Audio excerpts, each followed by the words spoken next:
Assalamualaikum warahmatullahi wabarakatuh. Kembali lagi di channel Opo Wae.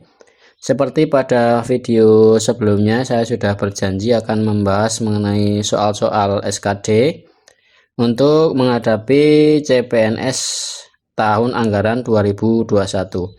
Kali ini kita akan membahas mengenai TWK atau tes wawasan kebangsaan. Jadi untuk TWK ini ada beberapa sub yang harus kita pelajari berdasarkan kisi-kisi dari CPNS tahun anggaran 2019 kemarin, yaitu mengenai wawasan kebangsaan, nasionalisme, integritas, bela negara, pilar negara, dan bahasa Indonesia. Kali ini saya akan memberikan contoh mengenai sub dari materi nasionalisme. Nanti di deskripsi saya berikan materinya ya. Teman-teman bisa Google juga untuk mencari materi-materi lain. Jadi untuk TWK ini kebanyakan adalah bacaan dan pemahaman ya. Teman-teman yang lemah dalam menghafal bisa memperbanyak materi dengan membaca. Oke, langsung saja kita ke contoh soal yang pertama. Nanti teman-teman bisa mempause video ini untuk menjawab ya. Secara etimologi, asal kata nasionalisme berasal dari kata Latin natio yang berarti A. Kelahiran dan suku, B. Bangsa, C. Bahasa, D. Etnis, atau E. Budaya dan bahasa. Jawabannya adalah yang A. Kelahiran dan suku. Secara etimologi, asal kata nasionalisme berasal dari kata Latin natio yang berarti kelahiran dan suku. Dalam perkembangannya kemudian dikembangkan menjadi nation atau bahasa Inggris, bahasa Jerman, Belanda yang artinya adalah bangsa. Oke, lanjut ke soal nomor 2. Paham kebangsaan dari masyarakat suatu negara yang memiliki kesadaran dan semangat cinta tanah air dan bangsa yang ditunjukkan melalui sikap dan tingkah laku individu atau masyarakat adalah A. Patriotisme, B. Nasionalisme, C. Integritas, D. Rasisme, E. Etnisme. Jawaban yang paling tepat adalah B. Nasionalisme.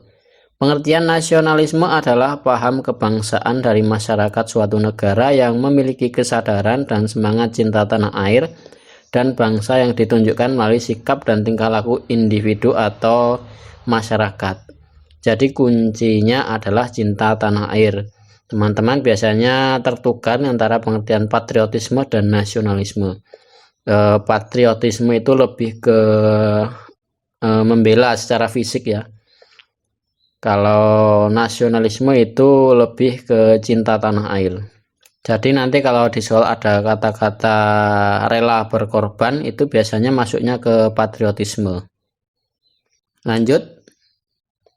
Berikut merupakan contoh sikap dan perilaku nasionalisme adalah kecuali A. Berhenti saat lampu merah menyala di jalan raya, B. Tidak bepergian saat PSBB diberlakukan, C. Membeli barang-barang impor, D. Membuat suatu produk yang dapat diekspor, E. Ikut melestarikan budaya bangsa.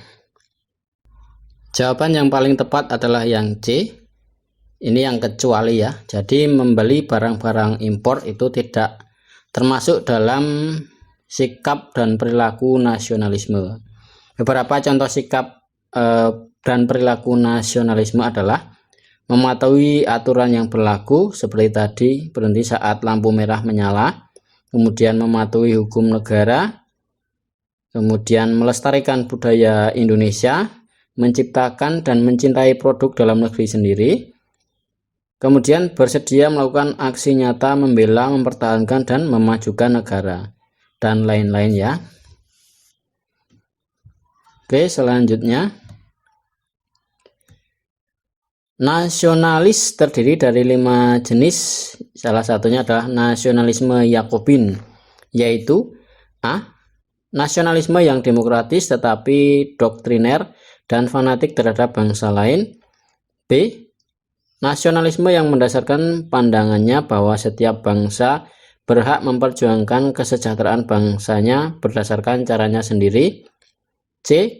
Nasionalisme yang menekankan keunikan setiap bangsa dan mempertahankan tradisi dan sejarahnya. D. Nasionalisme yang menekankan pentingnya dunia berpegang pada prinsip di mana setiap bangsa berhak menentukan nasibnya sendiri. Nasionalisme yang menekankan kepentingan nasional ada di atas kepentingan individu. Berdasarkan prinsip tersebut, semua warga negara harus sepenuhnya setia kepada negara. Jawaban yang paling tepat adalah yang A. Jadi ciri dari nasionalisme Yakobin yaitu demokratis tetapi doktriner dan fanatik terhadap bangsa lain. Sedangkan nasionalisme humaniter adalah nasionalisme yang mendasarkan pandangannya bahwa setiap bangsa berhak memperjuangkan kesejahteraan bangsanya berdasarkan caranya sendiri. Nasionalisme tradisional adalah nasionalisme yang menekankan keunikan setiap bangsa dan mempertahankan tradisi dan sejarahnya. Kemudian nasionalisme liberal adalah nasionalisme yang menekankan pentingnya dunia berpegang pada prinsip di mana setiap bangsa berhak menentukan nasibnya sendiri.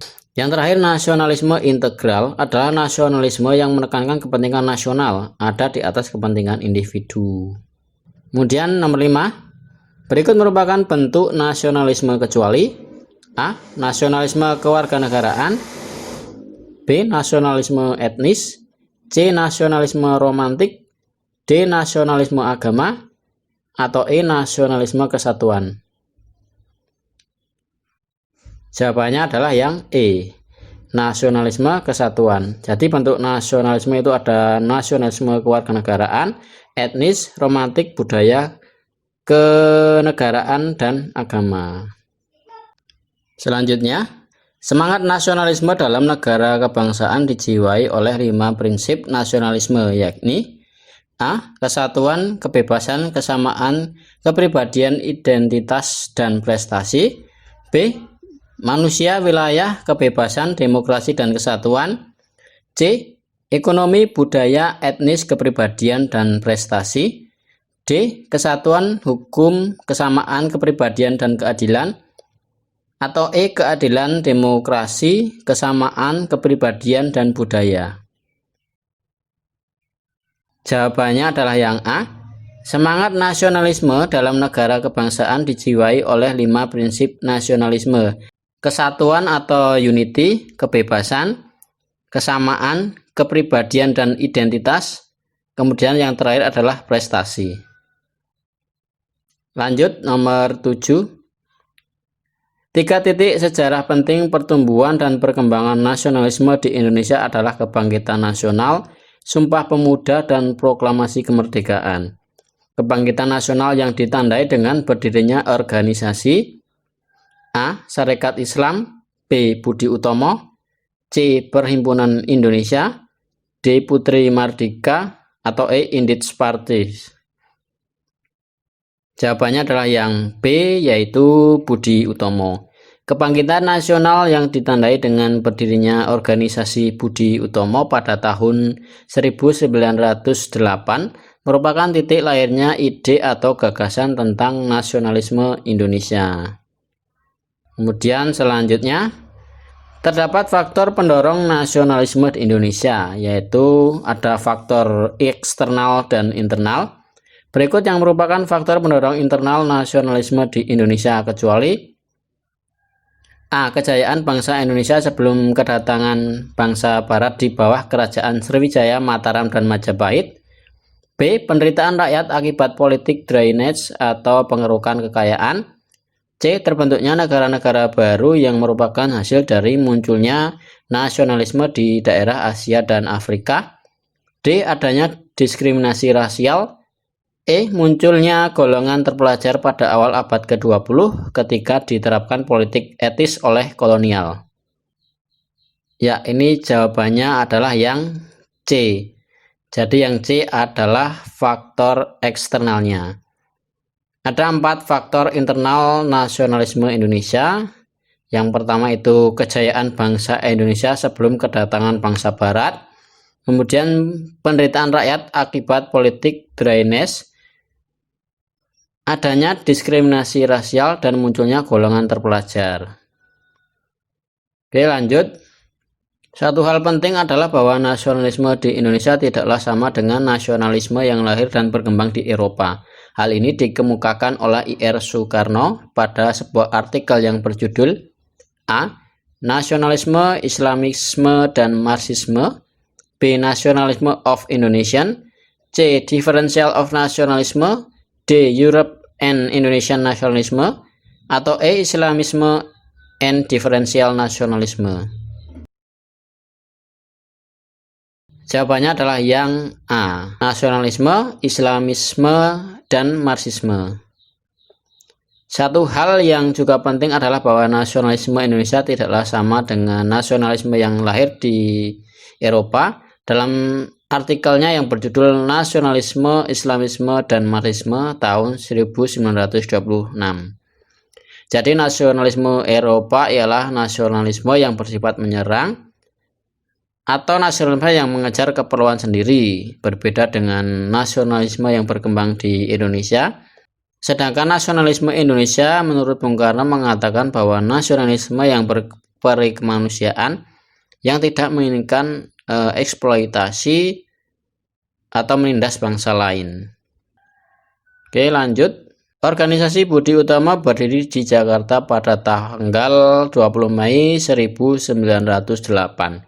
Penggagas pertama organisasi Budi Utomo adalah A. Dr. Sutomo, B. Dr. Wahidin Sudirohusodo, C. Insinyur Soekarno, D.